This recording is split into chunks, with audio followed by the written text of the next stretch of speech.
영하 10도를 넘나드는 한겨울 밤이었어요. 재벌가의 저택 뒷문에서 한 여자 아이가 태어났죠. 하지만 그 아이에게 주어진 건 따뜻한 포옹이 아니라 차가운 거부였어. 여자아이라니, 이럴 수가. 집사의 목소리는 차갑게 식어 있었죠.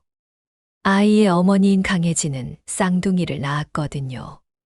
하나는 남자, 하나는 여자. 하지만 그녀가 품에 안을 수 있었던 건 오직 아들뿐이었지. 이 아이는 어떻게 하시겠습니까?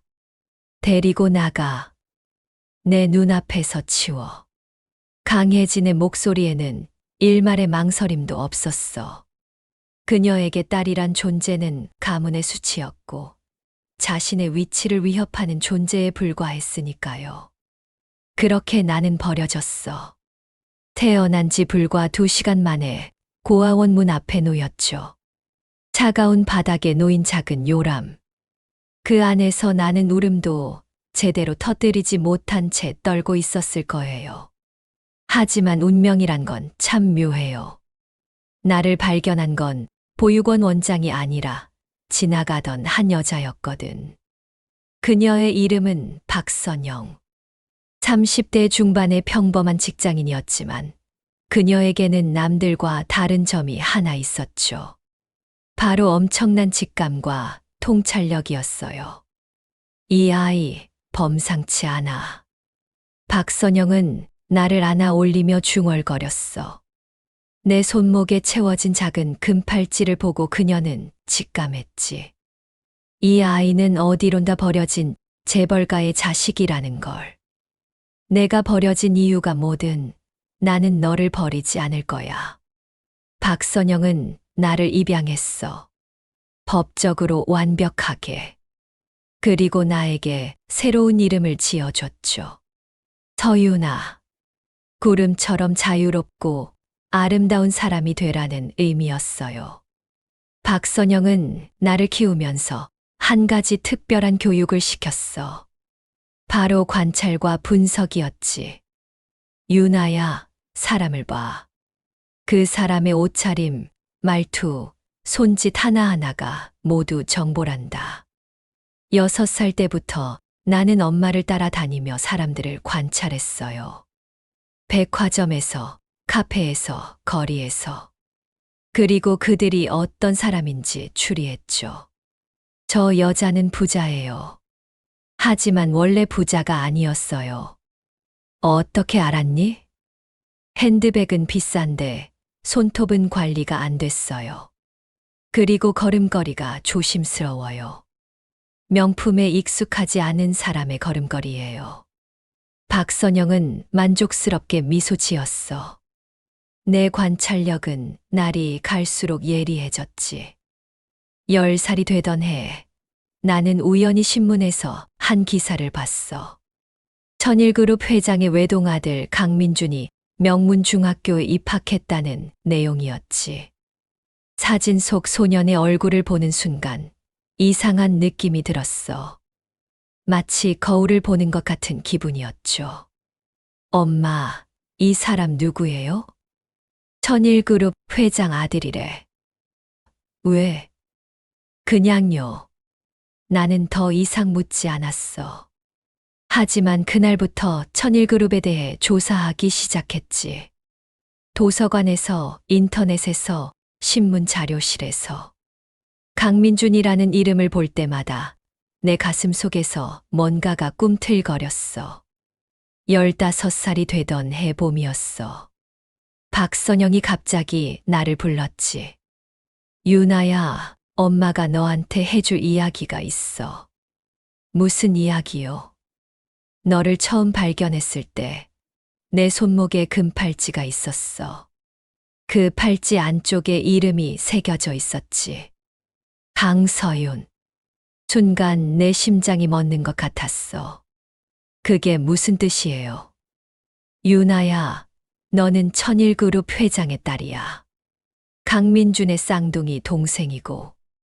세상이 무너지는 것 같았어. 아니, 오히려 모든 퍼즐이 맞춰지는 느낌이었지. 내가 왜 강민준의 얼굴을 볼 때마다 이상한 느낌을 받았는지, 왜 천일그룹에 대한 기사를 읽을 때마다 가슴이 답답했는지, 모든 게 설명됐어. 왜 이제야 말씀하시는 거예요? 내가 준비됐을 것 같아서. 준비요? 진실을 알고도 무너지지 않을 만큼 강해졌으니까. 박선영은 내 손을 꼭 잡았어. 유나야, 너한테 선택권을 줄게. 그들을 찾아갈 수도 있고, 그냥 모른 척 살 수도 있어. 어떤 선택을 하든 엄마는 너를 지지할 거야. 나는 오랫동안 생각했어. 며칠이고 밤을 새우며 고민했지. 그리고 결론을 내렸어. 엄마, 저 복수하고 싶어요. 복수. 저를 버린 사람들한테요. 그들이 얼마나 큰 실수를 했는지 보여주고 싶어요. 박선영은 조용히 고개를 끄덕였어. 그렇다면 엄마가 도와줄게. 하지만 복수는 감정적으로 하는 게 아니야. 철저하게 계획하고 냉정하게 실행해야 해.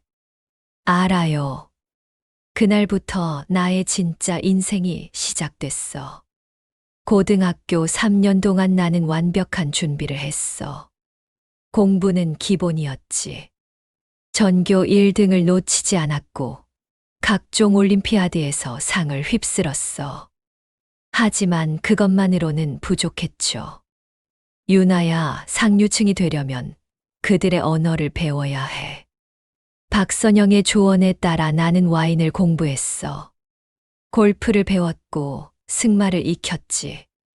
프랑스어와 영어는 물론이고 중국어까지 마스터했어. 클래식 음악을 듣고 미술 전시회를 다니며 교양을 쌓았지. 하지만 가장 중요한 건 따로 있었어. 바로 심리학이었지. 나는 사람의 마음을 읽고 조종하는 법을 배웠어. 어떤 말을 해야 상대방이 마음을 여는지, 어떤 행동을 해야 신뢰를 얻는지, 모든 걸 계산하고 분석했죠. 대학은 당연히 명문대 경영학과에 진학했어. 천일그룹의 후계자가 다니는 그 학교 말이야. 하지만 나는 강민준에게 접근하지 않았어.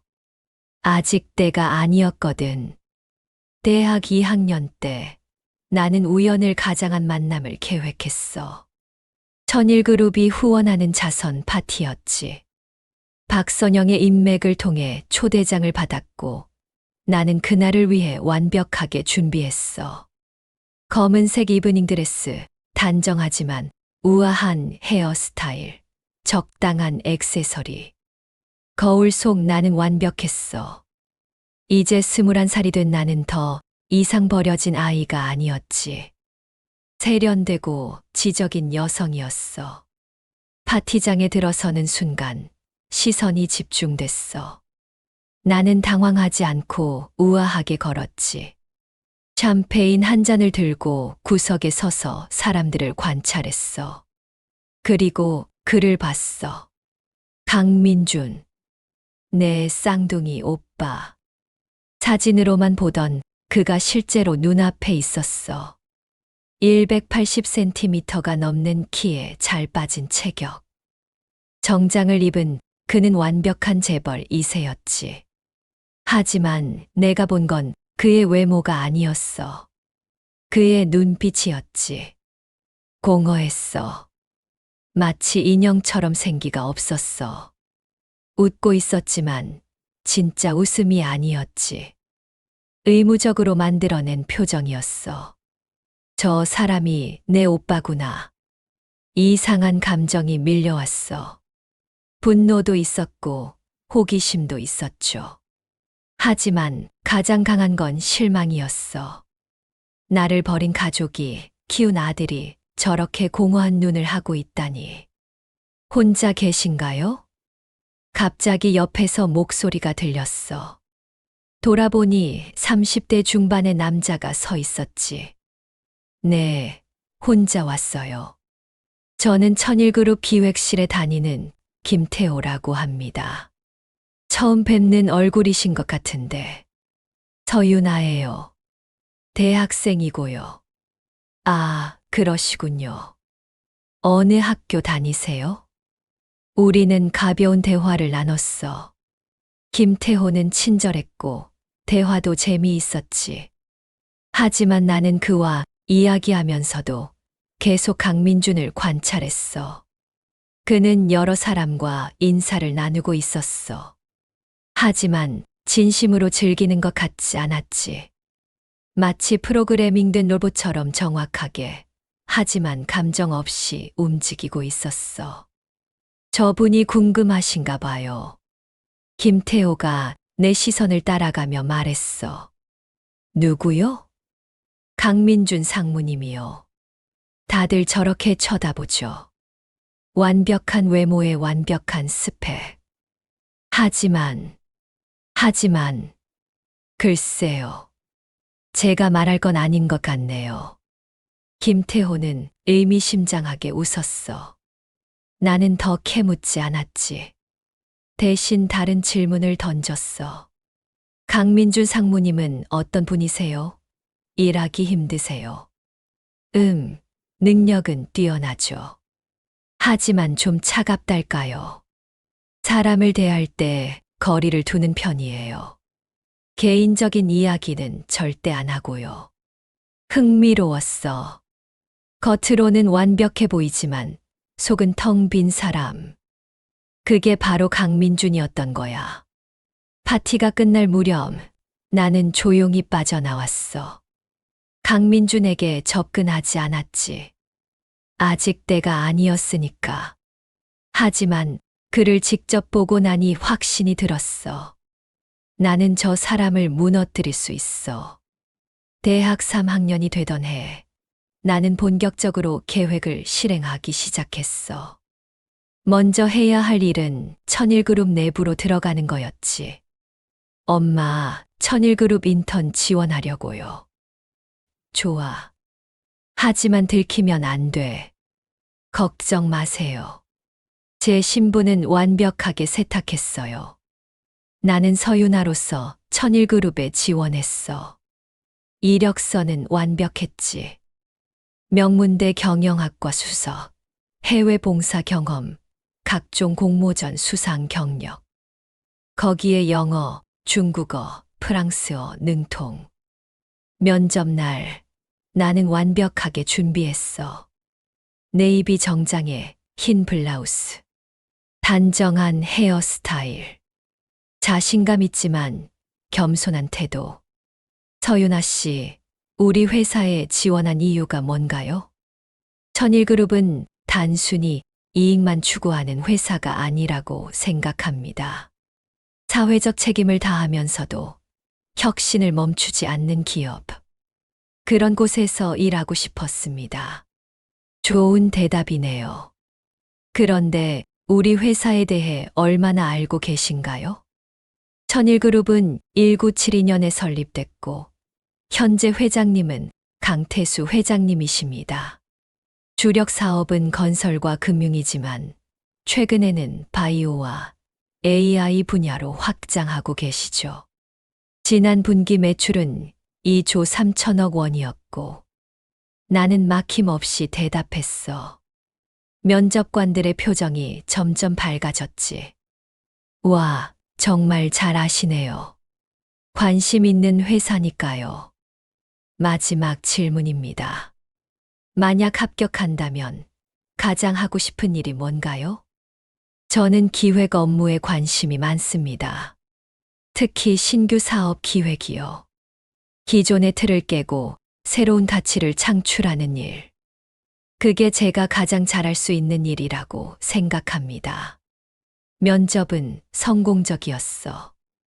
일주일 후 합격 통보를 받았지. 인턴 첫날 나는 천일그룹 본사에 출근했어. 40층짜리 고층 빌딩. 화려한 로비. 바쁘게 오가는 사람들. 이 모든 게 내 친부모가 만든 왕국이었지. 신입 인턴분들, 이쪽으로 모이세요. 인사팀 직원의 안내를 따라 회의실로 들어갔어. 10명 정도의 인턴들이 있었지. 모두 긴장한 표정이었어. 여러분 환영합니다. 6개월 동안 열심히 해주시기 바랍니다. 먼저 오리엔테이션을 시작하겠습니다. 오리엔테이션은 지루했어. 회사 소개, 복리후생, 업무 규칙.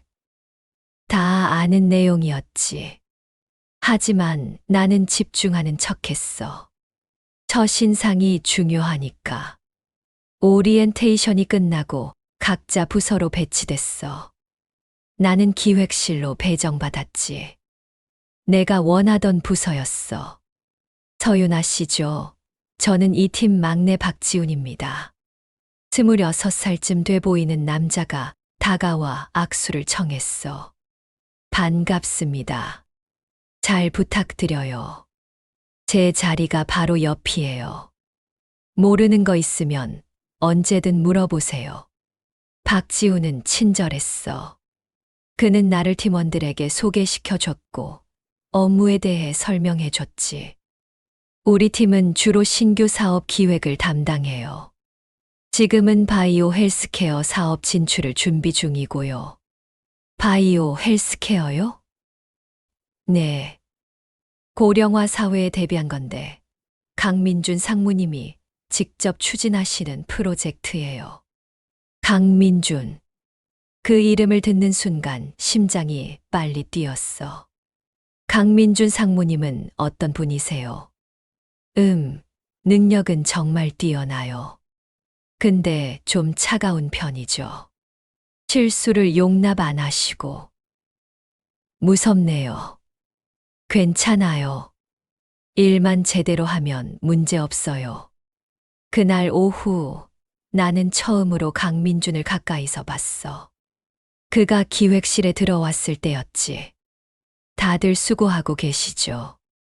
바이오 헬스케어 프로젝트 진행 상황 보고 부탁합니다. 그의 목소리는 차갑고 날카로웠어. 팀장이 긴장한 표정으로 보고를 시작했지. 현재 시장 조사는 70% 완료됐고 잠재적 파트너사 리스트를 작성 중입니다. 70%, 지난주에 50%라고 하지 않으셨나요? 그게 조사 범위를 확대하다 보니 변명은 필요 없습니다. 다음 주까지 100% 완료해 주세요. 알겠습니다. 강민주는 서류를 훑어보더니 고개를 끄덕였어. 그리고 나가려던 순간 나와 눈이 마주쳤지. 1초도 안 되는 짧은 순간이었어. 하지만 그 순간 이상한 느낌이 들었지. 마치 그도 뭔가를 느낀 것 같았어. 하지만 그는 곧 시선을 돌리고 나가버렸지. 유나 씨, 괜찮아요? 박지훈이 걱정스럽게 물었어. 네, 괜찮아요. 그냥 좀 긴장돼서요. 강민준 상무님 처음 보면 다들 저래요. 워낙 포스가 강하시니까. 나는 고개를 끄덕였어. 하지만 속으로는 다짐했지. 다음에는 내가 먼저 말을 걸겠어. 인턴 생활 1개월이 지났어. 나는 누구보다 열심히 일했지. 야근도 마다하지 않았고 주말에도 자료 조사를 했어. 팀원들의 신뢰를 얻는 건 시간 문제였지. 유나 씨, 정말 대단해요. 벌써 이만큼 해냈어요? 별것 아니에요.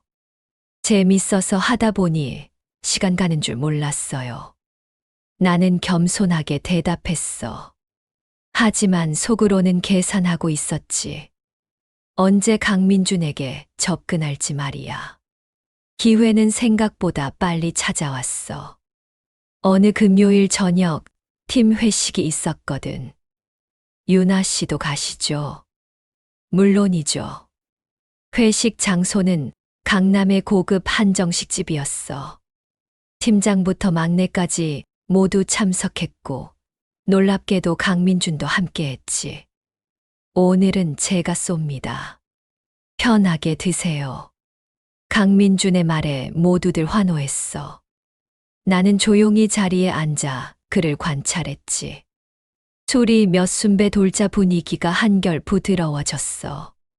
사람들은 농담을 주고받았고 강민준도 가끔 미소를 지었어. 하지만 여전히 거리감이 있었지.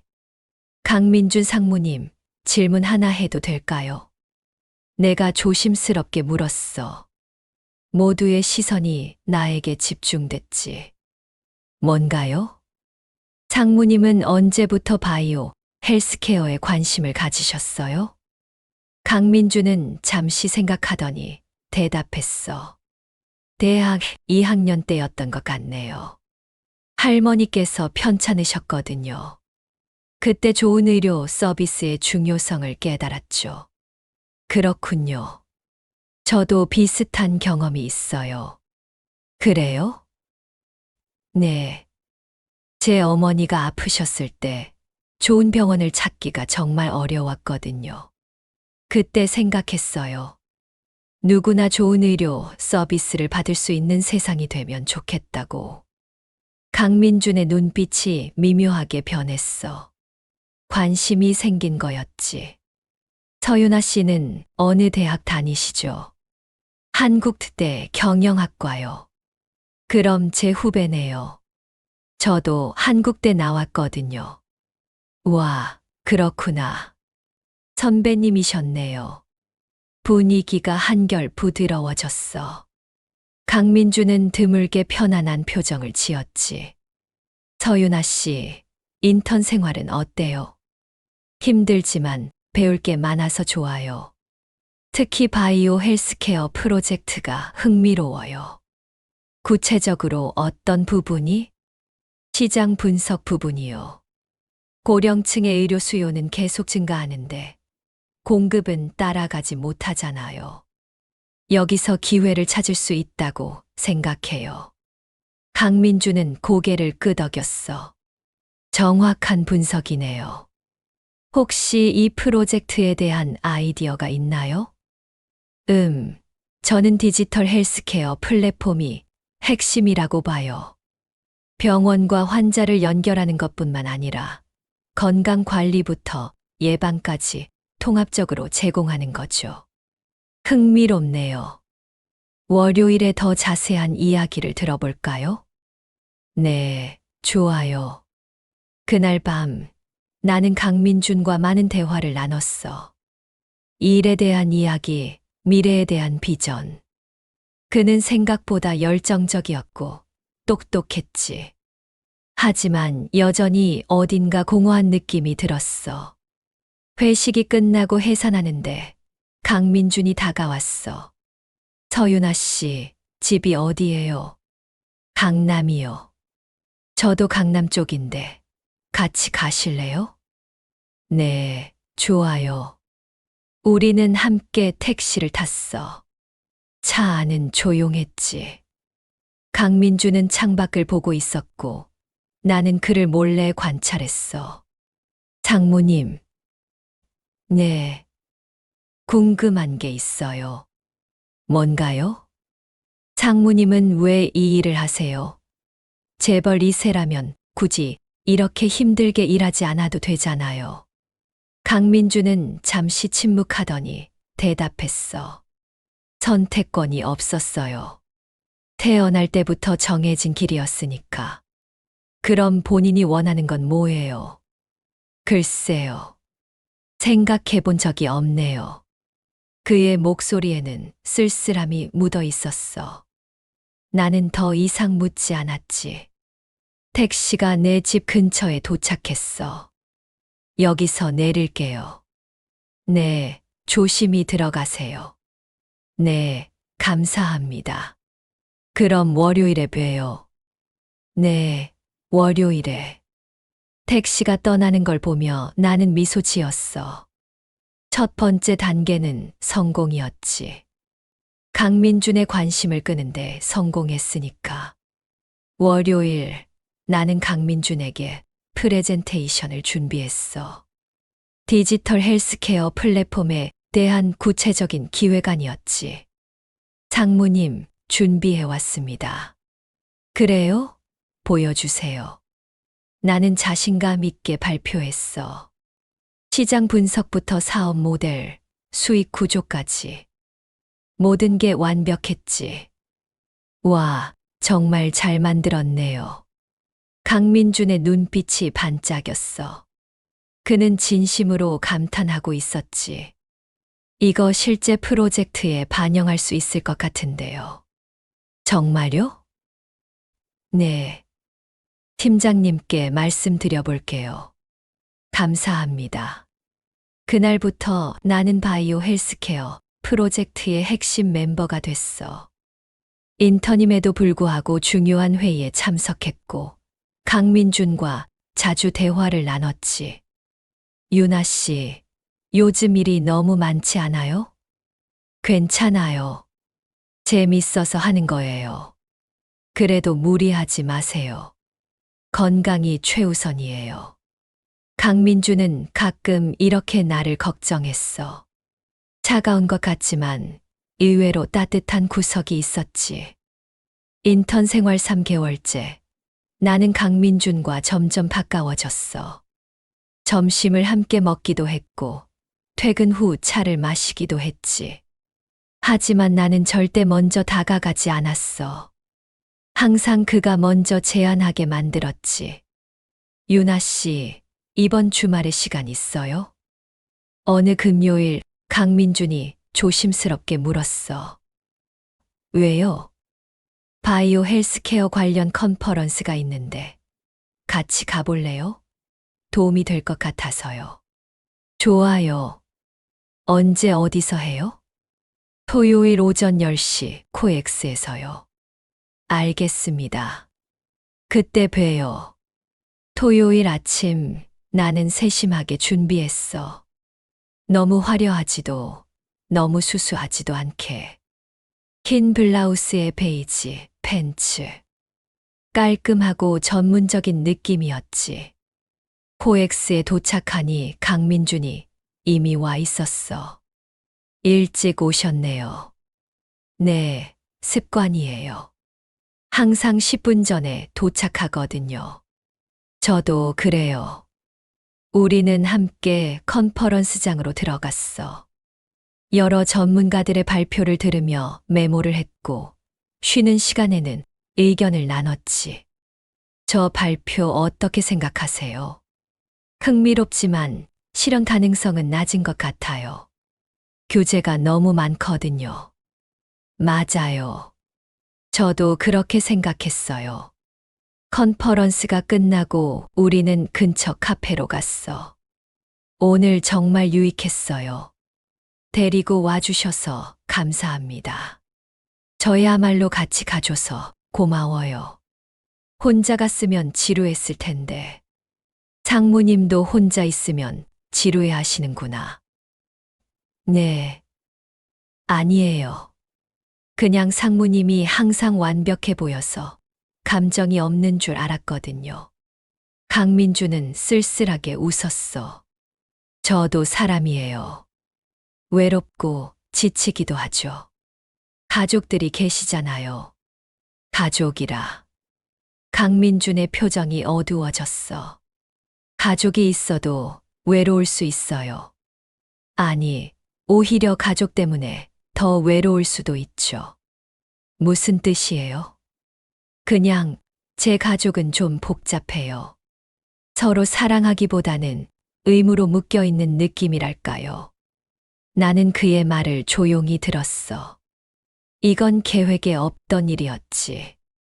강민준이 이렇게 솔직하게 자신을 드러낼 줄은 몰랐거든.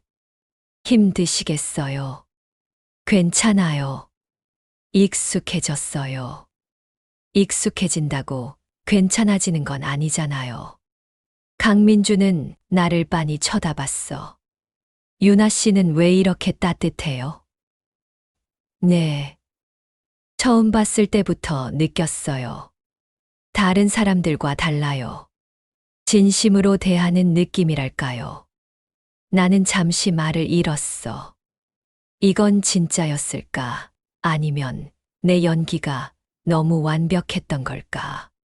그냥 제 성격이 원래 이래요. 부럽네요.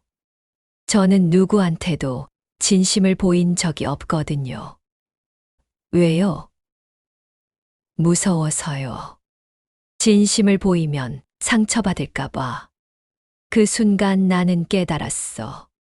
강민준도 나처럼 외로운 사람이라는 걸. 버려지지는 않았지만 사랑받지 못했다는 걸. 장모님. 네. 진심을 숨기고 사는 건 더 외로운 일이에요. 강민주는 대답하지 않았어. 그냥 창밖을 바라보고 있었지. 하지만 그의 눈가가 조금 붉어진 것 같았어. 그날 이후 우리의 관계는 미묘하게 변했어. 더 이상 상사와 인턴이 아니었지. 서로를 이해하는 무언가가 됐어. 인턴 생활 5개월째. 나는 강민준에게 없어서는 안 될 존재가 됐어. 그는 중요한 결정을 내릴 때마다 나에게 조언을 구했고, 나는 항상 완벽한 답을 제시했지. 유나 씨, 이번 프로젝트 어떻게 생각해요? 좋은 것 같아요. 하지만 여기 부분은 좀 더 보완이 필요할 것 같아요. 어떻게요? 고객 타겟을 좀 더 명확하게 하는 게 좋을 것 같아요. 지금은 너무 포괄적이거든요. 맞아요. 제가 미처 생각하지 못한 부분이네요. 강민주는 점점 나를 신뢰했어. 그리고 나는 그 신뢰를 이용해 조금씩 그의 마음속으로 파고들었지. 장모님, 오늘 저녁 약속 있으세요? 없는데요. 왜요? 같이 저녁 먹을래요. 제가 맛있는 집 알아요. 그래요? 좋죠. 우리는 회사 근처 작은 이탈리안 레스토랑으로 갔어. 조용하고 아늑한 분위기였지. 여기 분위기 좋네요. 그죠? 저 자주 오는 곳이에요. 혼자요? 네. 혼자 있는 게 편할 때가 있거든요. 강민주는 고개를 끄덕였어. 저도 그래요. 사람들과 함께 있어도 외로울 때가 있어요. 장모님은 여자친구 없으세요? 대담한 질문이었지. 하지만 나는 태연하게 물었어. 없어요. 만날 시간도 없고, 굳이 만들 생각도 없고. 왜요? 외롭지 않으세요? 외롭죠. 하지만 누군가와 함께 있어도 외로울 수 있잖아요. 그건 진짜 사랑이 아니었던 거예요. 진짜 사랑이요. 네. 진짜 사랑은 함께 있으면 외롭지 않은 거예요. 강민주는 나를 빤히 쳐다봤어. 그의 눈빛이 흔들리고 있었지. 유나 씨는 사랑해 본 적 있어요? 없어요. 하지만 언젠가는 하고 싶어요. 어떤 사람을 사랑하고 싶은데요. 글쎄요. 완벽한 사람보다는 진심인 사람이요. 자기 약점을 숨기지 않는 사람. 강민주는 잠시 말이 없었어. 그리고 조용히 말했지. 그런 사람 찾기 힘들 거예요. 왜요? 다들 완벽해 보이려고 하니까요. 약점을 드러내면 질 것 같아서. 장모님도 그런가요? 저요? 저는. 강민주는 말을 멈췄어. 그리고 한숨을 쉬었지. 저는 약점 투성이에요. 그냥 잘 숨기고 있을 뿐이죠. 어떤 약점이요? 외로움이요. 늘 외로워요. 가족들과 함께 있어도, 사람들과 함께 일해도. 항상 혼자인 것 같아요. 나는 그의 손을 살짝 잡았어. 강민준이 놀란 표정을 지었지. 이제 혼자가 아니에요. 유나 씨. 네. 나, 당신한테 점점 의지하게 되는 것 같아요. 그럼 의지하세요. 저 여기 있어요. 그날 밤 강민주는 처음으로 나에게 마음을 완전히 열었어. 그의 외로움, 두려움, 상처, 모든 걸 말했지. 그리고 나는 그 모든 걸 받아주는 척했어. 따뜻하게, 진심으로. 하지만 속으로는 차갑게 계산하고 있었지. 이제 절반은 왔어. 조금만 더 가면 그를 완전히 내 것으로 만들 수 있어. 인턴 생활이 끝나갈 무렵이었어. 나는 정규직 전원 제의를 받았지. 유나 씨, 축하해요. 정규직 전환됐어요. 팀장이 기쁜 표정으로 말했어. 정말요. 감사합니다. 당연하죠. 유나 씨 능력이면 어디서든 환영받을 거예요. 나는 기쁜 척했지만 속으로는 예상한 일이었어. 내가 얼마나 잘했는데. 그날 저녁 강민준이 나를 불렀어. 유나 씨, 축하해요. 정규직 전환. 감사합니다. 상무님 덕분이에요. 아니에요. 유나 씨 실력이죠. 강민주는 잠시 망설이더니 말했어. 저 유나 씨한테 할 말이 있어요. 뭔데요? 여기서는 좀 그렇고 따로 시간 낼 수 있어요? 지금요? 네. 우리는 회사 근처 한강 공원으로 갔어. 밤이었지만 많은 사람들이 산책하고 있었지. 상무님 무슨 일이에요? 얼굴이 안 좋아 보여요. 유나 씨, 강민주는 심호흡을 하더니 나를 똑바로 쳐다봤어. 저 유나 씨 좋아해요.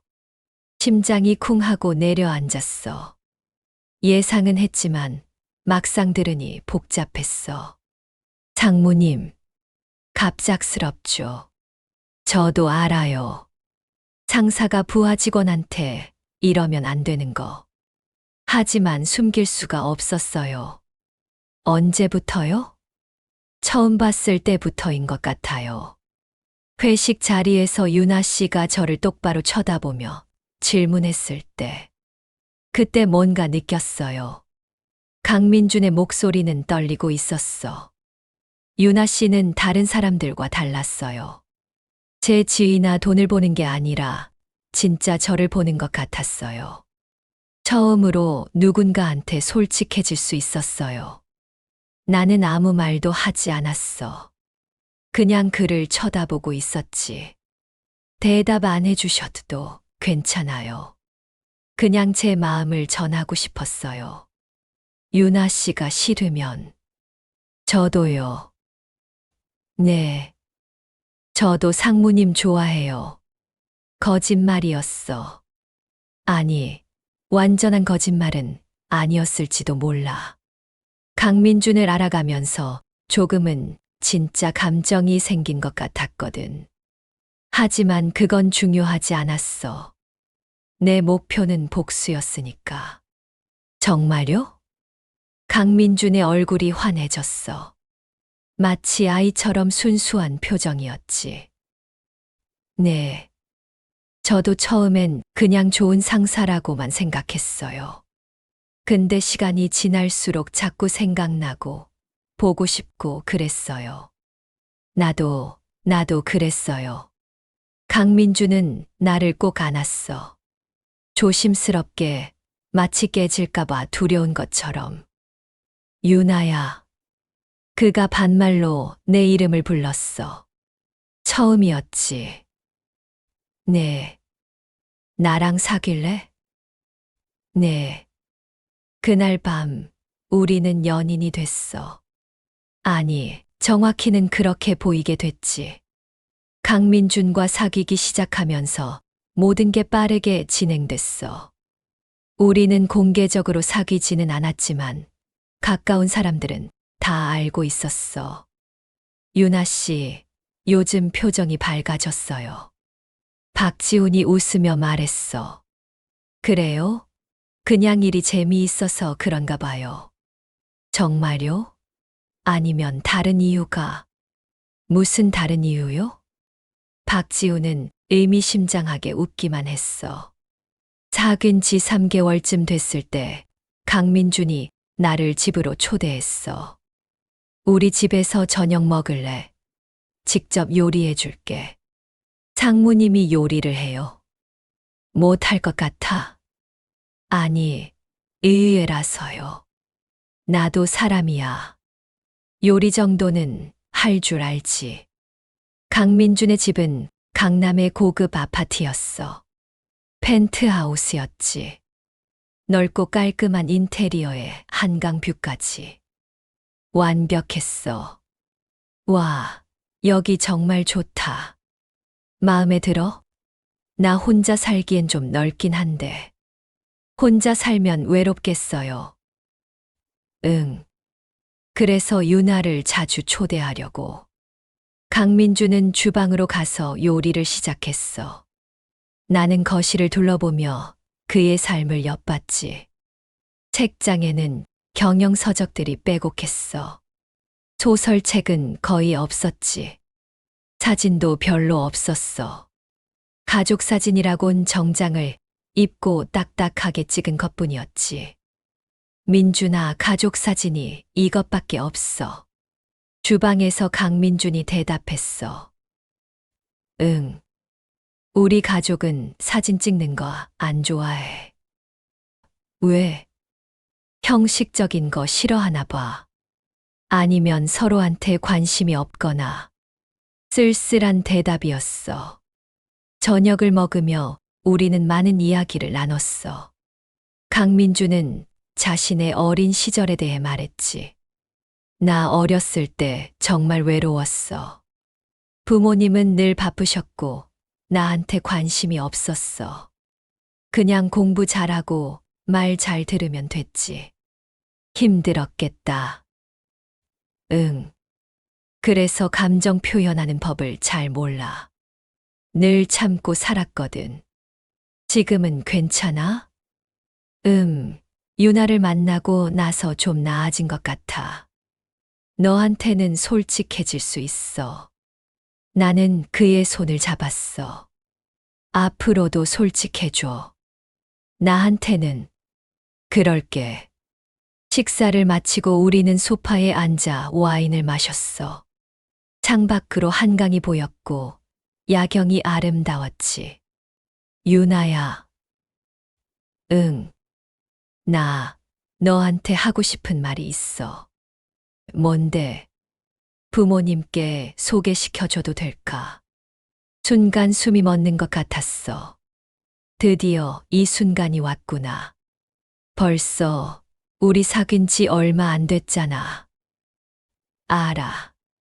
하지만 나 진심이야. 유나를 내 가족에게 소개하고 싶어. 민준아. 응. 너무 빠른 거 아니야? 빠르지 않아. 나 태어나서 처음으로 누군가를 진심으로 사랑하고 있어. 그 사람이 유나고 나는 잠시 고민하는 척했어. 하지만 속으로는 웃고 있었지. 계획대로였거든. 알았어. 그럼 부모님께 소개시켜줘. 정말. 응. 민준이가 원한다면. 강민주는 기쁜 표정으로 나를 안았어. 고마워. 부모님이 유나를 정말 좋아하실 거야. 하지만 나는 알고 있었어. 그들이 날 좋아할 리 없다는 걸. 왜냐하면 나는 그들이 버린 딸이니까. 일주일 후 나는 강민준의 부모님을 만나러 갔어. 장소는 천일그룹 회장의 저택이었지. 긴장돼. 차 안에서 강민준이 물었어. 조금. 괜찮아. 부모님 좋으신 분들이야. 나는 속으로 비웃었어. 좋은 분들. 자기 딸을 버린 사람들이? 저택에 도착했을 때 집사가 우리를 맞이했어. 그 집사의 얼굴을 보는 순간 이상한 느낌이 들었어. 혹시 이 사람이 나를 버렸던 그 집사가 아닐까? 어서 오십시오, 도련님. 그리고 집사가 나를 쳐다봤어.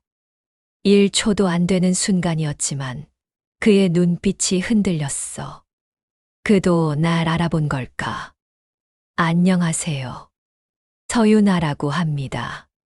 반갑습니다. 안으로 들어가시죠. 거실에는 강민준의 부모님이 앉아 있었어. 강태수 회장과 강혜진 여사. 나를 버린 사람들. 어머니, 아버지. 제 여자친구 서윤아예요. 나는 정중하게 인사했어. 안녕하세요. 서윤아입니다. 강혜진 여사가 나를 위아래로 훑어봤어. 날카로운 눈빛이었지. 앉으세요. 우리는 소파에 앉았어. 어색한 침묵이 흘렀지. 서윤아 씨는 우리 회사에 다닌다고 들었어요. 강태수 회장이 말했어. 네. 기획실에서 일하고 있습니다. 어느 대학 나왔나요? 한국대 경영학과입니다. 부모님은 뭐 하시나요? 질문이 시작됐어. 나는 준비한 대로 대답했지.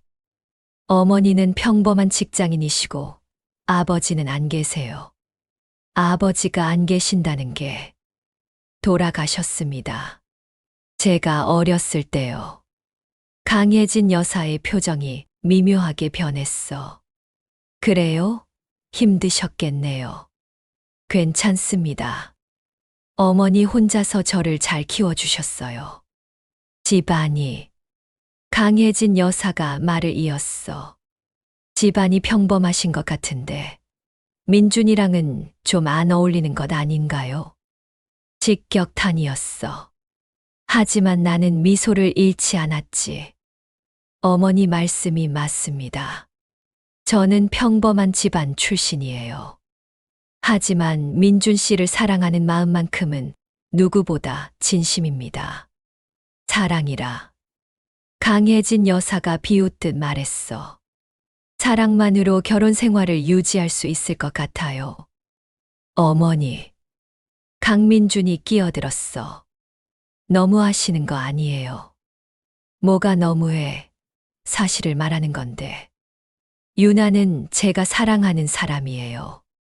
집안이 어쩌고는 중요하지 않아요. 민준아. 강태수 회장이 조용히 말했어. 내 마음은 알겠다. 하지만 우리 입장도 생각해봐라. 너는 천일그룹의 후계자야. 함부로 결혼할 수 없어. 저 아직 결혼 이야기 안 했어요. 하지만 그럴 생각이잖아. 네. 맞아요. 저 유나랑 결혼하고 싶어요. 순간 침묵이 흘렀어. 강혜진 여사의 얼굴이 굳어졌지. 안 돼. 왜요? 안 되는 건 안 돼. 서윤아 씨, 미안하지만 우리 아들하고는 어울리지 않아요. 그만 헤어지세요. 나는 일어섰어. 그리고 강혜진 여사를 똑바로 쳐다봤지. 어머니. 왜요? 저 마음에 안 드세요? 당연하죠. 그럼 이렇게 하는 건 어때요? 나는 천천히 말했어. 제가 6개월 안에 어머니를 만족시켜 드릴게요. 그때까지 저를 지켜봐 주세요. 6개월이요. 그 안에 제가 민준 씨의 약혼녀로 손색 없는 사람이라는 걸 증명할게요. 강혜진 여사는 어이없다는 표정을 지었어. 자신감은 대단하네요. 자신감이 아니라 확신이에요. 나는 미소 지었어. 하지만 그 미소 속에는 차가운 결의가 담겨 있었지. 그날 밤 집으로 돌아와 나는 박선영에게 전화했어. 엄마, 드디어 시작됐어요. 그래? 어땠어? 날 당연히 싫어하더라고요. 예상했던 대로요. 유나야, 조심해. 그 사람들 만만한 상대가 아니야. 알아요. 하지만 저도 만만한 사람 아니에요. 나는 전화를 끊고 창밖을 바라봤어. 이제 진짜 게임이 시작됐어. 다음 날부터 나는 본격적으로 움직이기 시작했어. 먼저 해야 할 일은 강민준의 가족들에게 인정받는 거였지. 민준아, 내 어머니가 어떤 걸 좋아하셔? 어머니요? 자선 활동 같은 거 좋아하시는데. 자선 활동, 응. 어머니가 운영하시는 재단이 있어. 불우한 아이들 돕는 일을 하시지. 아이러니했어. 자기 딸은 버리면서 다른 아이들은 돕는다니. 그럼 거기서 봉사 활동할 수 있을까? 유나가 왜? 어머니께 인정받고 싶어서. 어머니가 하시는 일에 관심 있다는 걸 보여드리고 싶어. 강민주는 기쁜 표정을 지었어. 유나, 고마워. 그렇게까지 해줘서. 민준이 때문이야. 민준이랑 함께 하고 싶으니까. 나는 강혜진 여사가 운영하는 재단에 봉사 지원을 했어. 다행히 받아들여졌지. 첫 봉사 날, 나는 재단 사무실로 갔어. 그곳에는 10여 명의 봉사자들이 있었고, 강혜진 여사도 있었지. 어머니, 안녕하세요. 나는 정중하게 인사했어. 강혜진 여사는 차갑게 고개만 끄덕였지. 서윤아 씨군요. 오늘 처음이시죠? 네. 잘 부탁드립니다. 자리 안내해 드릴게요. 한 직원이 나를 안내했어. 오늘 할 일은 기부금 정리와 후원자 관리였지. 나는 누구보다 열심히 일했어. 실수 하나 없이 완벽하게 처리했지. 점심시간에도 쉬지 않고 일했어. 서윤아 씨, 식사하셔야죠. 강혜진 여사가 다가왔어. 괜찮습니다. 일이 더 중요해요. 그래도 건강이 먼저예요.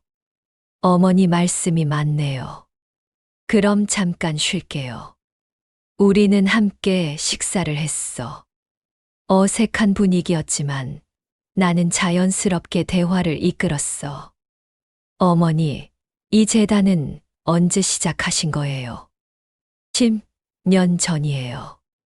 제가 40대 때. 대단하세요. 많은 아이들을 도우셨겠어요. 그럼요. 100명이 넘는 아이들이 저희 도움으로 학교를 다니고 있어요. 자랑스러우시겠어요? 네. 이 일이 제 삶의 보람이에요. 나는 속으로 비웃었어. 정작 자기 딸은 버렸으면서. 봉사활동을 마치고 강혜진 여사가 나를 불렀어. 서윤아 씨, 오늘 일 잘했어요. 감사합니다. 솔직히 처음엔 당신을 별로 좋아하지 않았어요. 알고 있어요. 하지만 오늘 보니 생각보다 성실하네요. 어머니께 인정받고 싶어서요. 왜요? 민준이 때문에. 네. 민준 씨를 정말 사랑하거든요.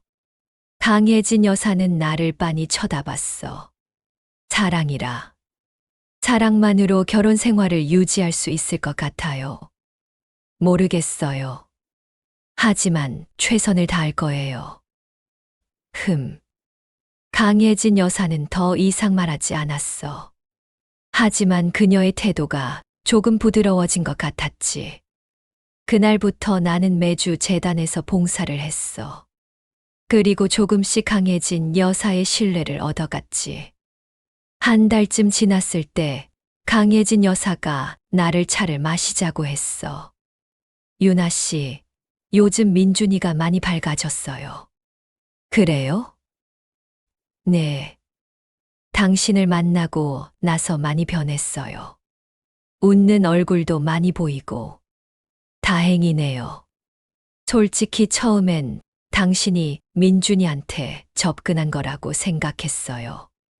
돈 때문에. 나는 아무 말도 하지 않았어. 하지만 지켜보니 그게 아니더라고요. 진심으로 민준이를 대하는 것 같아서. 어머니. 네. 저 정말 민준 씨 사랑해요. 그 마음만큼은 의심하지 말아주세요. 강혜진 여사는 조용히 고개를 끄덕였어. 알았어요. 믿어볼게요. 하지만 나는 알고 있었어. 이건 시작일 뿐이라는 걸. 진짜 게임은 지금부터였어. 봉사활동을 시작한 지 3개월쯤 됐을 때 나는 재단의 회계 자료를 우연히 보게 됐어. 이게 뭐지? 자료를 살펴보니 이상한 점이 있었어. 기부금과 지출 내역이 맞지 않았거든. 10억 원 가까운 돈이 어디론가 사라진 거였지. 횡령인가? 나는 조용히 자료를 복사했어. 그리고 박선영에게 보냈지. 엄마, 이거 봐. 뭔데? 재단 회계 자료인데 돈이 안 맞아. 박선영은 자료를 꼼꼼히 살펴보더니 말했어. 유나야, 이거 큰일이다. 누가 횡령하고 있어. 누가 할 것 같아? 글쎄, 재단 운영진 중 한 명일 거야. 어머니일 수도 있어. 모르지. 하지만 가능성은 있어. 나는 생각에 잠겼어. 이걸 어떻게 이용할 수 있을까? 엄마, 이거 일단 조용히 하자. 때가 되면 사용할게. 알았어. 조심해. 다음 날, 나는 평소처럼 재단에서 봉사를 했어. 하지만 계속 주변을 관찰했지. 그리고 발견했어. 재단 사무국장인 최미선이 이상하게 행동하는 걸. 최미선 씨, 이 서류 어디 가는 거예요? 아, 이거요? 회계 처리하려고요. 제가 도와드릴까요? 아니에요. 괜찮아요. 최미선은 서둘러 사무실을 나갔어. 나는 그녀를 따라갔지. 최미선은 주차장으로 갔어. 그리고 차 안에서 누군가와 통화를 했지. 네, 알겠습니다. 이번 달에도 처리하겠습니다. 걱정 마세요. 누구와 통화하는 걸까? 나는 조심스럽게 가까이 갔어. 네, 회장님. 알겠습니다. 회장님, 강태수 회장 말인가? 나는 재빨리 그 자리를 떠났어. 그리고 강민준에게 전화했지. 민준아, 지금 시간 돼. 응. 왜? 너한테 보여줄 게 있어. 중요한 거야. 그래? 지금 갈게. 1시간 후 강민준이 카페로 왔어. 뭔데? 급하게. 나는 재단 회계 자료를 보여줬어. 이거 봐. 강민준은 자료를 보더니 표정이 굳어졌어. 이게 뭐야? 재단 회계 자료야. 10억 원이 안 맞아. 10억 원. 응. 누가 횡령하고 있는 것 같아. 강민주는 한참 자료를 보더니 고개를 들었어. 이거 어디서 구한 거야? 우연히 봤어. 근데 민준아, 혹시 내 아버지가 이거 알고 계실까? 아버지요? 응. 최미선 씨가 회장님이라고 부르는 사람이랑 통화하는 걸 봤거든. 강민준의 얼굴이 창백해졌어. 설마, 확신은 못해. 하지만 가능성은 있어. 이럴 수가. 아버지가 재단 돈을 횡령했다고? 확인이 필요해. 하지만 조심해야 해. 자칫하면 큰일 날 수 있어. 강민주는 한참 동안 말이 없었어. 그리고 조용히 말했지. 유나야, 이거 일단 비밀로 해줘. 내가 알아볼게. 알았어. 조심해. 그날 밤 강민주는 아버지와 대화를 나눴다고 했어. 하지만 아무것도 인정하지 않았다고. 아버지가 모른다고 하셔. 진짜로? 응. 조사해보겠다고 하시더라. 하지만 나는 알고 있었어. 강태수 회장이 연루돼 있다는 걸. 그리고 이건 내 복수에 좋은 카드가 될 거라는 걸. 재단 횡령건은 일단 조용히 묻혔어. 강민주는 아버지를 믿고 싶어 했고, 나는 때를 기다렸지. 그리고 6개월이 지났어. 나와 강혜진 여사의 약속 기한이었지. 유나 씨. 어느 날 강혜진 여사가 나를 불렀어. 네, 어머니. 6개월이 됐네요. 네. 솔직히 말할게요. 처음엔 당신이 버티지 못할 거라고 생각했어요. 그러셨구나. 하지만 지켜보니 생각이 바뀌었어요. 당신은 생각보다 강한 사람이더라고요. 감사합니다. 그리고 민준이도 많이 변했어요. 당신을 만나고 나서 정말 행복해 보여요. 강혜진 여사는 잠시 멈췄다가 말을 이었어. 당신을 며느리로 인정할게요. 심장이 빨리 뛰었어. 드디어 이 순간이 왔어. 어머니. 하지만 조건이 있어요. 무슨 조건이요? 결혼 전에 약혼을 해요. 그리고 1년 동안 준비 기간을 가지는 거예요. 1년이요. 네. 그 기간 동안 당신이 정말 우리 며느리로 적합한지 마지막으로 확인하고 싶어요. 나는 고개를 끄덕였어. 알겠습니다. 그렇게 하겠습니다. 일주일 후 약혼식이 있었어. 성대한 행사였지. 재벌가의 약혼식답게 많은 사람들이 초대됐어. 유나야, 예뻐. 강민준이 내 손을 잡으며 말했어. 고마워. 긴장돼. 조금. 괜찮아. 나 여기 있어. 약혼식장에 들어서는 순간 모든 시선이 나에게 쏠렸어. 나는 우아하게 걸었지. 순백색 드레스를 입은 나는 완벽했어. 단상에 올라 강민준 옆에 섰어. 그리고 하객들을 바라봤지. 그 순간 눈에 익은 얼굴이 보였어. 박선영이었지. 네, 엄마. 그녀는 미소를 지으며 나를 바라보고 있었어. 두 분의 약혼을 축하합니다. 사회자의 말에 박수가 터져 나왔어. 이제 약혼 반지를 교환하시겠습니다. 강민준이 내 손가락에 반지를 끼워줬어. 다이아몬드가 빛나고 있었지. 유나야, 사랑해. 나도, 민준아. 우리는 키스를 했어. 하객들이 환호했지. 하지만 나는 알고 있었어. 이건 시작일 뿐이라는 걸. 진짜 복수는 지금부터였어. 피로연이 시작됐어. 많은 사람들이 축하 인사를 건넸지. 유나 씨, 축하해요. 정말 아름다우세요. 감사합니다. 민준 상무님이 정말 좋은 분을 만나셨네요. 기자회견 전날 밤 강민준이 나를 찾아왔어. 유나야. 아니, 서유나. 왜 왔어? 할 말이 있어서. 우리는 근처 카페로 갔어.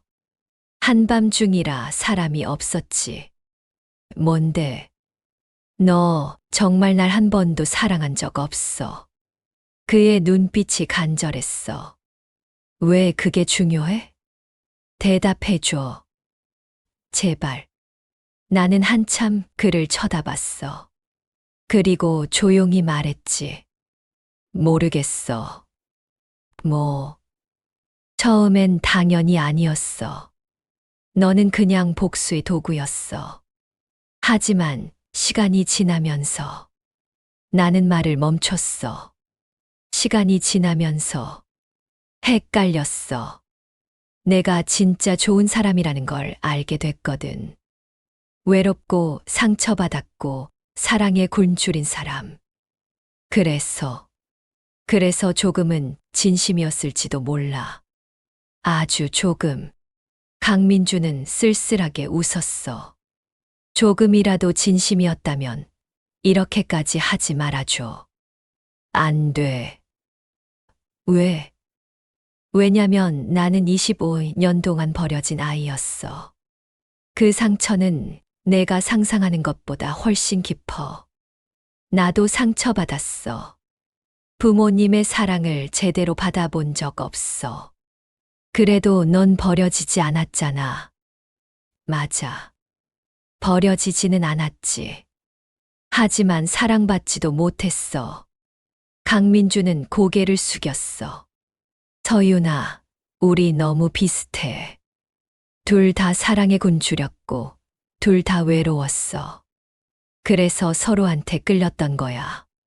그게 뭐 어쨌다는 거야? 우리 다시 시작할 수 없을까? 진짜로. 거짓말 없이, 복수도 없이. 그냥 서윤과 민준으로. 나는 고개를 저었어. 안 돼. 너무 늦었어. 왜 늦었어? 아직 아무것도 끝나지 않았어. 민준아. 나는 그의 눈을 똑바로 쳐다봤어. 나는 내 여동생이야.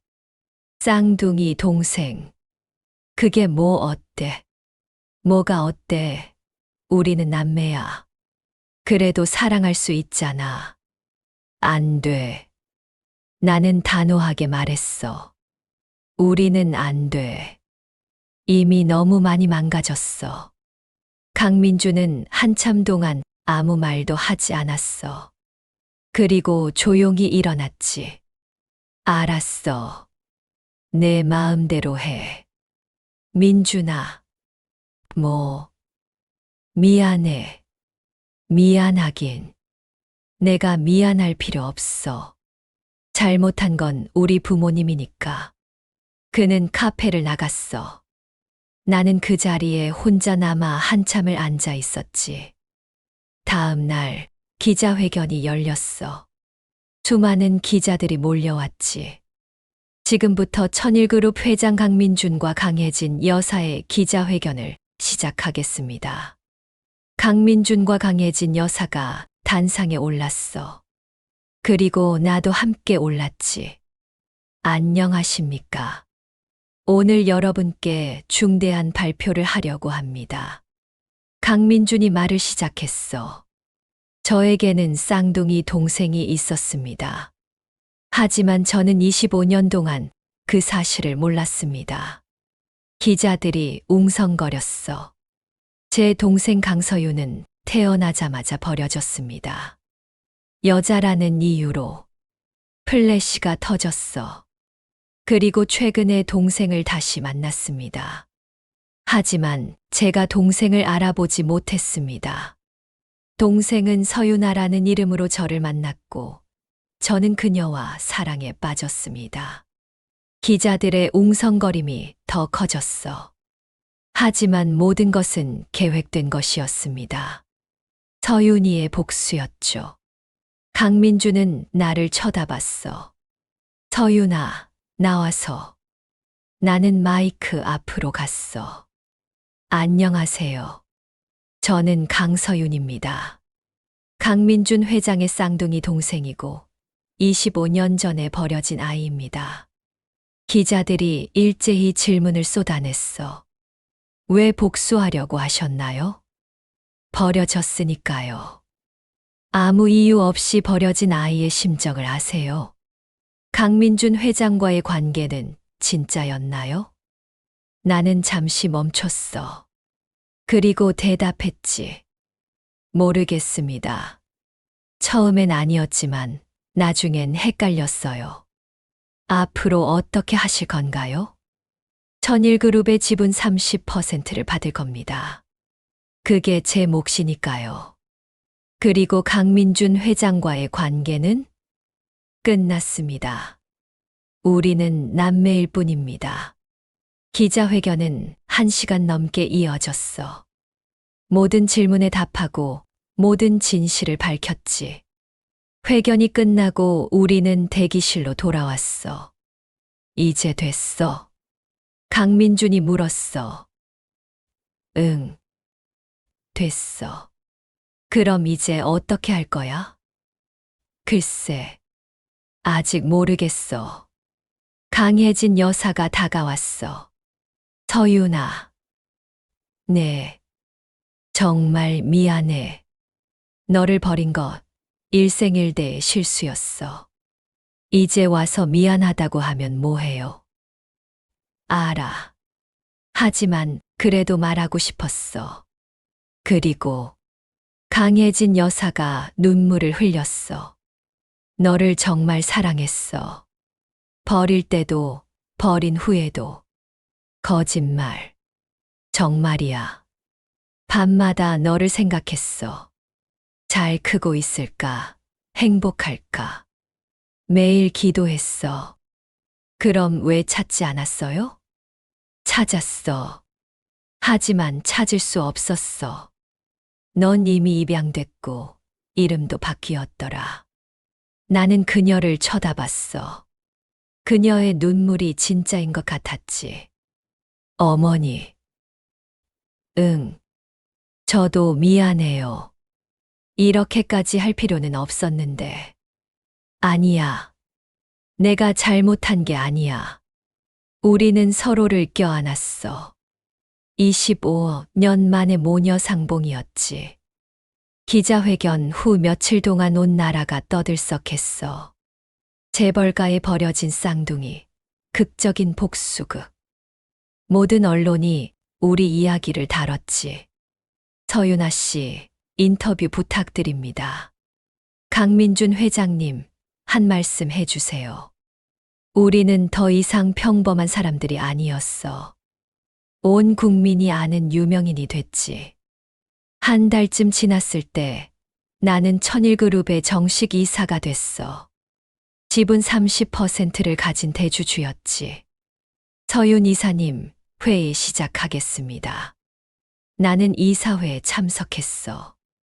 더 이상 외부인이 아니었지. 천일그룹의 주인 중 한 명이었어. 오늘 안건은 신규 사업 진출에 관한 건입니다.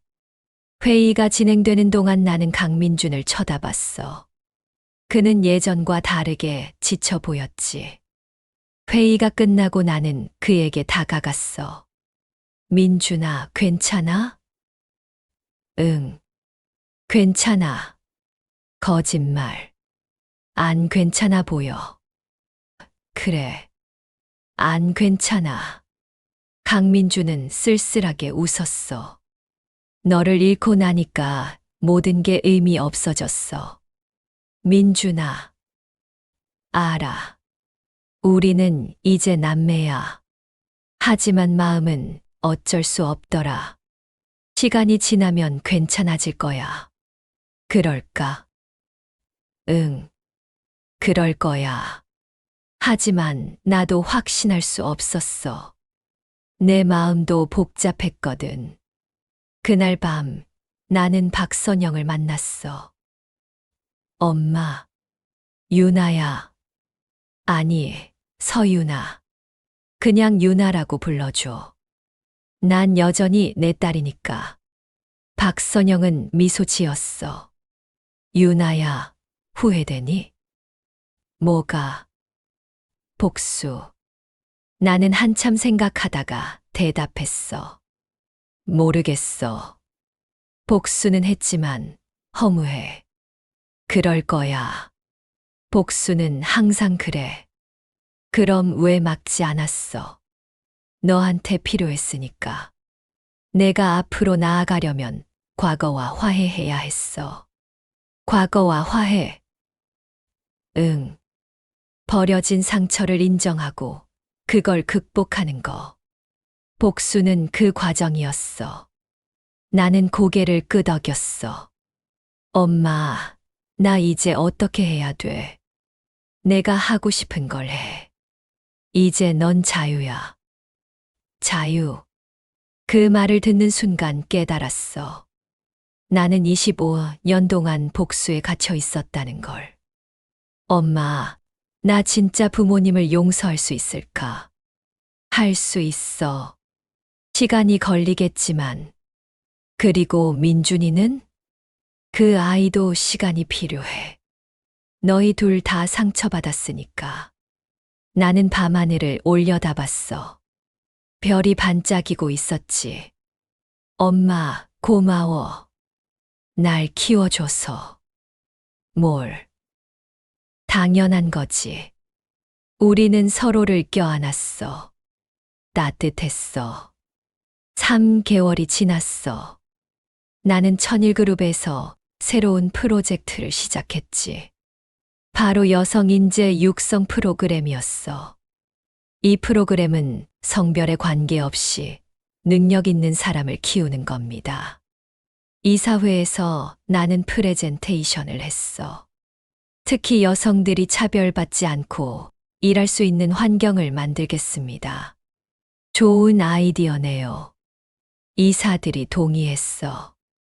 그리고 프로그램이 시작됐지. 1년이 지났어. 프로그램은 대성공이었어. 많은 여성 인재들이 천일그룹에 입사했고 회사 분위기도 많이 바뀌었지. 서윤 이사님 정말 대단하세요.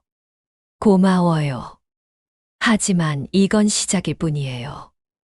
나는 천일그룹을 변화시키고 있었어. 더 이상 남자만의 왕국이 아니었지. 어느 날 강혜진 여사가 나를 불렀어. 서윤아, 같이 점심 먹을래? 네, 어머니. 우리는 조용한 레스토랑으로 갔어. 처음으로 둘만의 시간이었지. 서윤아, 너 많이 변했구나. 어떡해요? 처음 봤을 때보다 부드러워진 것 같아. 그런가요? 응. 복수심에 가득 차 있던 모습은 사라졌어. 나는 웃었어. 이제 복수할 이유가 없으니까요. 서윤아. 네. 나 진심으로 미안해. 그리고 고마워. 왜 고마워요? 날 용서해줘서. 그리고 회사를 더 좋게 만들어줘서. 나는 강혜진 여사의 손을 잡았어. 어머니, 저도 미안해요. 너무 잔인하게 복수했어요. 아니야.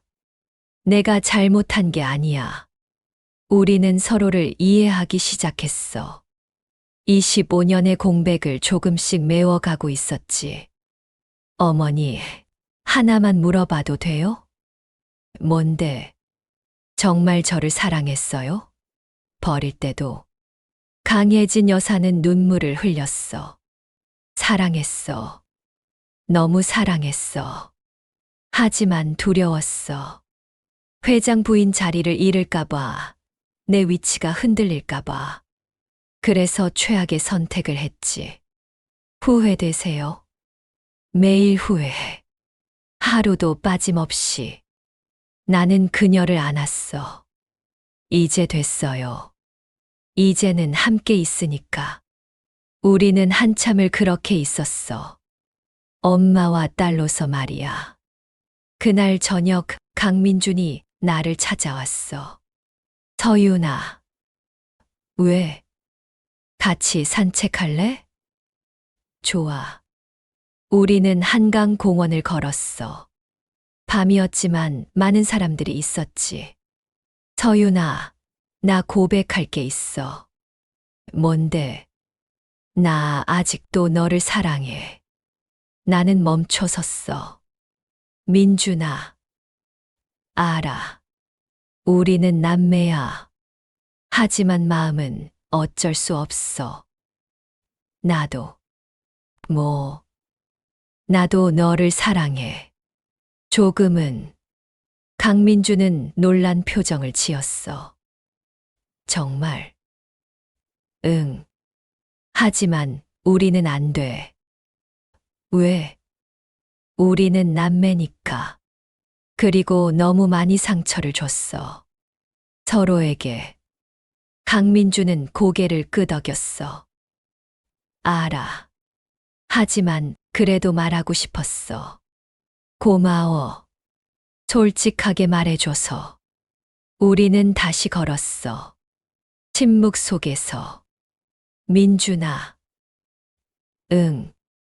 우리 좋은 남매가 되자. 남매. 응. 25년 동안 못 누린 남매 사랑을 이제부터 나누는 거야. 강민주는 미소 지었어. 좋아. 그렇게 하자. 우리는 약속했어. 더 이상 연인이 아니라 남매로 살기로. 2년이 지났어. 나는 천일그룹의 부회장이 됐지. 강민준과 함께 회사를 이끌고 있었어. 서윤 부회장님, 신제품 발표회 준비됐습니다. 좋아요. 시작하죠. 나는 자신감 넘치는 목소리로 발표회를 시작했어.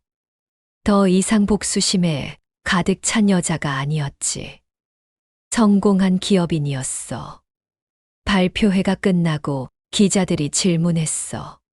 서윤 부회장님, 25년 전 일에 대해 어떻게 생각하세요? 과거는 과거일 뿐이에요.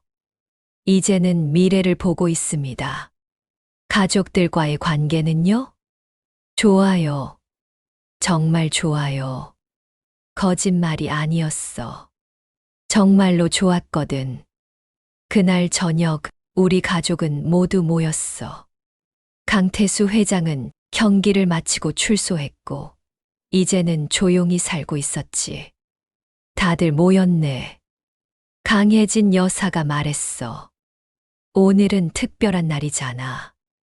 서윤이 생일. 맞아.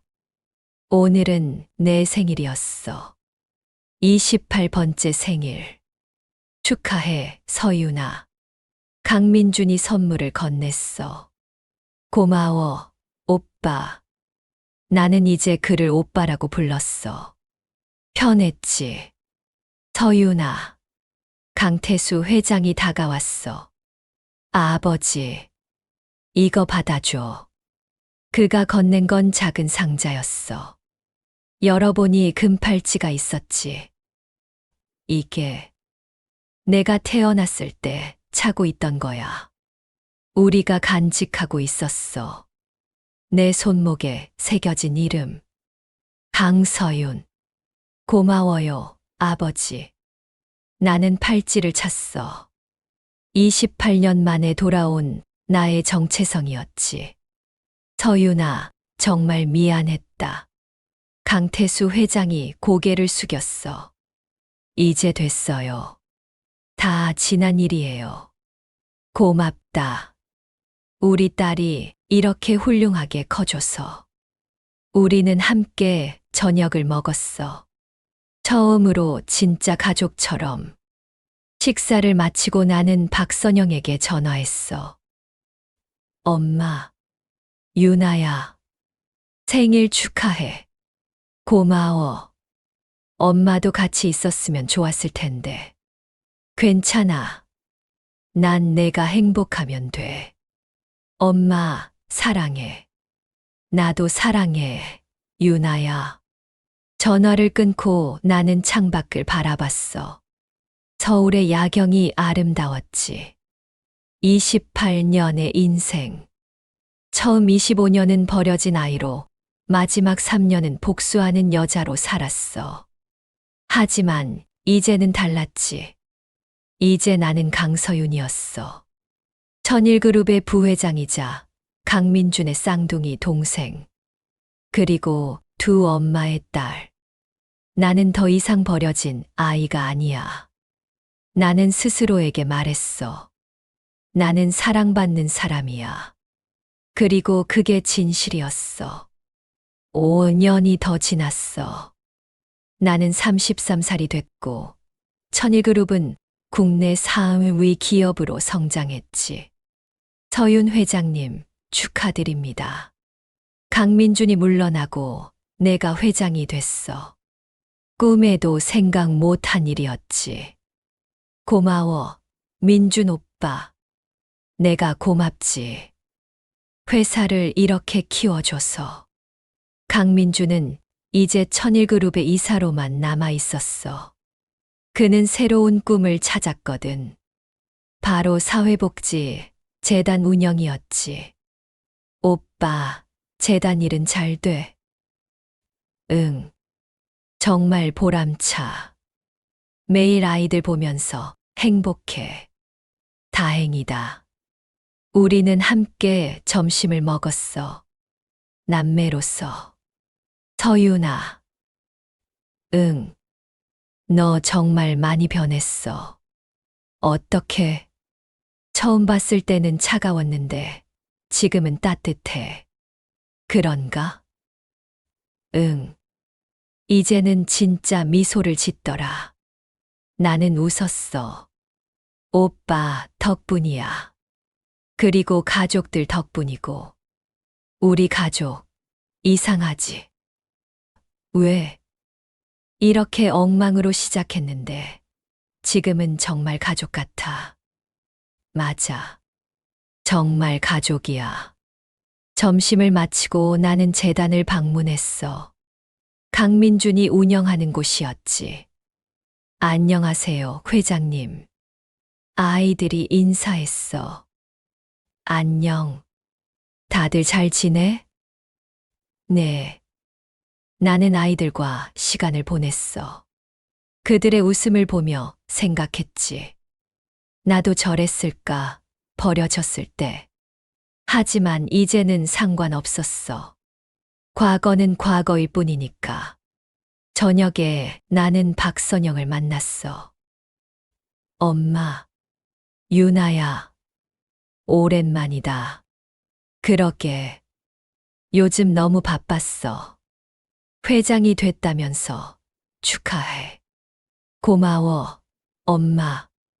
우리는 함께 저녁을 먹었어. 엄마, 그동안 고마웠어. 뭐가? 날 키워줘서, 사랑해줘서. 박선영은 미소 지었어. 당연한 거지. 너는 내 딸이니까.